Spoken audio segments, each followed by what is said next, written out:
Me datën 15 nëntor fillon zyrtarisht sezoni dimnor në komunikacionin rrugor, I cili zgjat deri më 15 mars.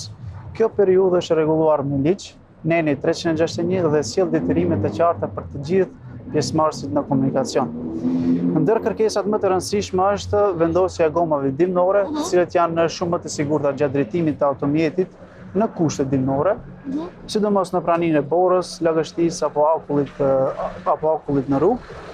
Thellësia minimale e profilit të gomave dimnore duhet jetë së paku 4... Ja një shkelje sa po ndodhim. Zakonisht I kemi këto shkelje. Thellësia minimale e gomave dimnore duhet jetë së paku 4 mm për të siguruar një kapje më të mirë dhe për të reduktuar rrezikun e rrëshqitjes.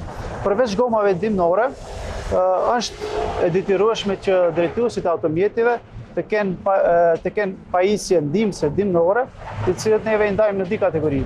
Pajisjet aktive dhe pajisjet pasive. Tek pajisjet aktive I kemi goma dimnore të domosdoshme nga 15 nëntori deri më 15 mars.